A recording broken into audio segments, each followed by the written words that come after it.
Alright, so I need to give y'all facts and shorten this video. So first, I'm going to say I'm totally against racism of any kind, and especially black and brown people, because we are targeted the most from the beginning of slavery. So, and the fact that it still goes on is disheartening and upsetting in a big way. One thing that gets overlooked is prison racism. And the reason it gets overlooked because the idea is, oh, they did the crime, they deserve whatever they get. That's what a lot of you think. And for those who don't, I'm with you. And for those who don't, that's who I'm talking to. So everyone else, just bypass this, please. I have a request. I have a young man who is in, first let me say I'm going to bring you more of this.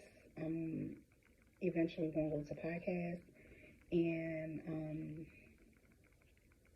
another movement for prison reform needs to be done, because what's happening is the prison reform is tackling a lot of those bills that need to be changed, and those, I guess, rules, laws, whatever that need to be changed, like probation, things like that.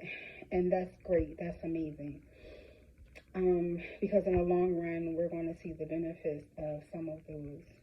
What needs to change now, immediately, is the same thing we're dealing with: police brutality. And so inside the prison, you're dealing with these officers brutalizing inmates. And so you see it a lot now with the police brutality, because you see the video of them actually beating them and putting their knees on their necks and things like that, and just brutally crucifying and beating black and brown people.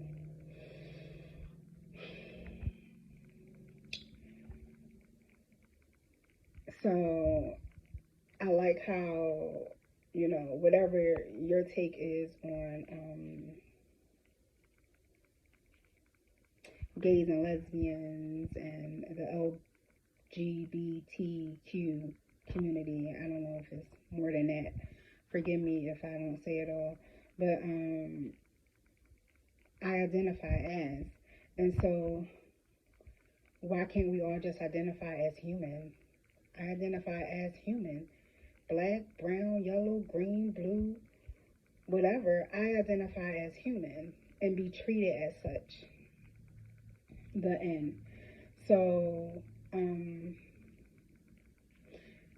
right now, I'm going to speak on one specific place, and then I'm probably going to continue on this path until we get some things changed. And not probably, I am.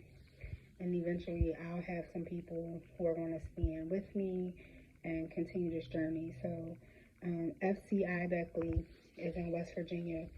It is a medium facility, and it has a camp. So I'm going to specifically speak on the medium facility. On 7/22, an inmate was beaten, and the inmate was simply obeying a command, which was to hurry up. To go get in your cell. Let's talk about why he was told to get in his cell. So a guard overdosed at FCI Beckley on 7/22. A prison guard overdosed, fentanyl overdose on 7/22 at FCI Beckley. We know that they're going to try to keep that quiet. Another prison guard back in February, the same thing happened. But this specific guard fell over. He was seen looking high in the beginning. Let's just say that. No one's going to say that part. He fell over and started foaming at the mouth. An inmate identified it as an overdose because he saw what he sees in the street, you know. And if you're coming off the streets, you pretty much know what an overdose looks like, you know, foaming at the mouth and everything. And so he turned the guard to his side to prevent him from choking to death and dying.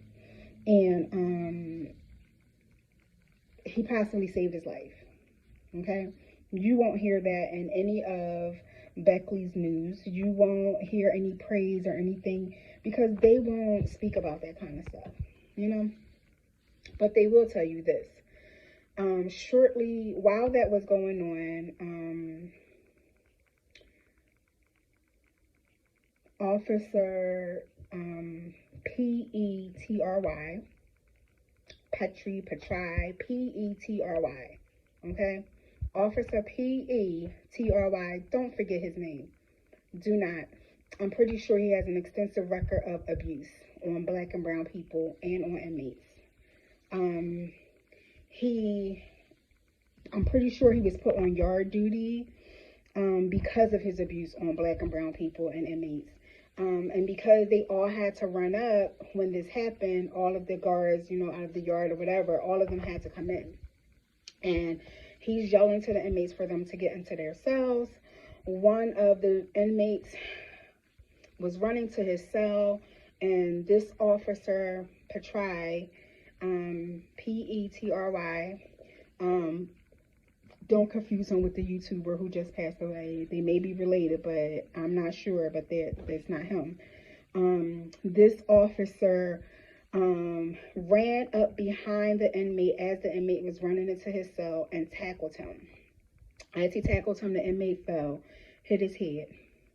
He hit his head on his way down to the ground. He hit his head on a wall on his way down to the ground. Now, and this happened on a block, so you know there's video of it. And then I guess the question would be, how do we get video? And yeah, that would be the question. How do you get video unless there's a lawsuit, right? We're going to figure that out. So the officer tackled him down to the ground and started beating on him for no reason. The individual started to cry out, and I mean cry out, like he cried. I was just obeying you, or I was just doing what you told me. I was trying to go in my cell. Please stop. And he's crying out, please stop. I was just trying to go in my cell. You told me to go in my cell. I was just trying to go in my cell. And the guard continued. Other guards came over and joined in. They were stumping, kicking, punching. And one of the guards, I believe it was Petry, who had his knee in the inmate's neck, while others continued to beat on him.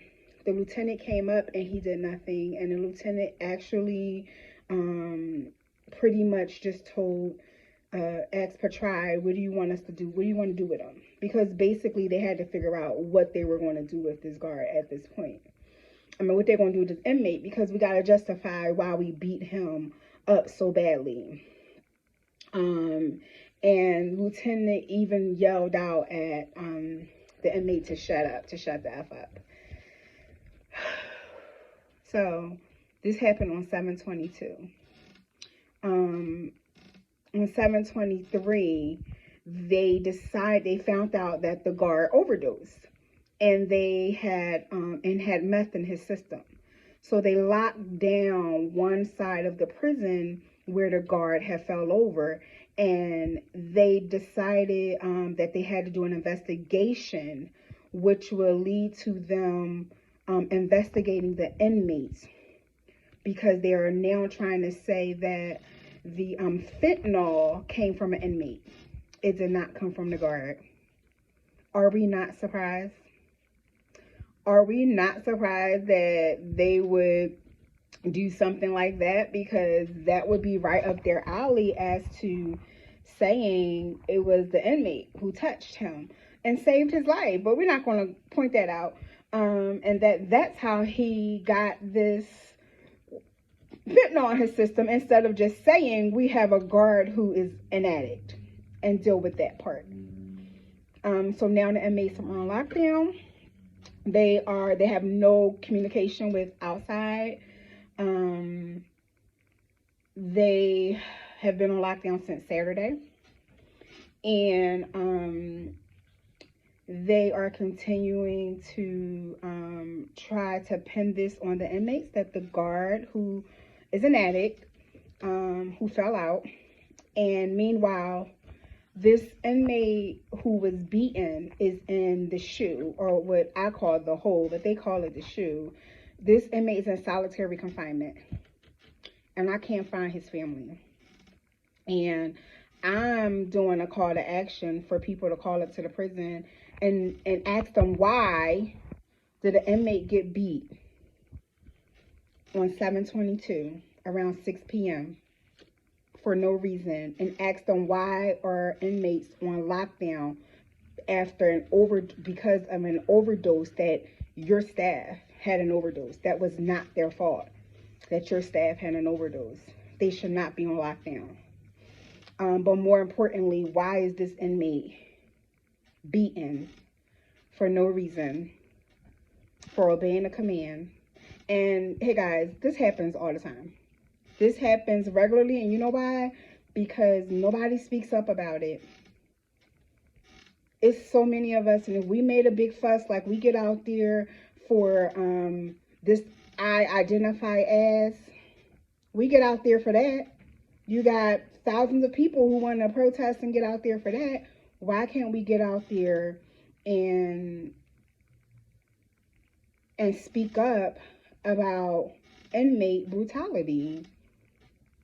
Inmate brutality is real, and it's still happening. And just like police brutality is real, I guarantee y'all that although police brutality still goes on, that some people have backed off because they know if somebody has a camera or something, they're a little bit less likely to do anything that they know they're not supposed to.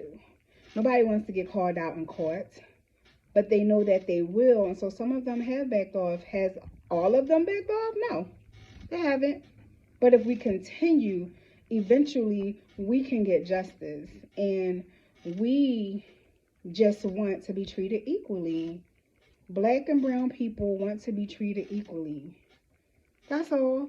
Because, I won't say it, but we just want to be treated equally, and wherever we go.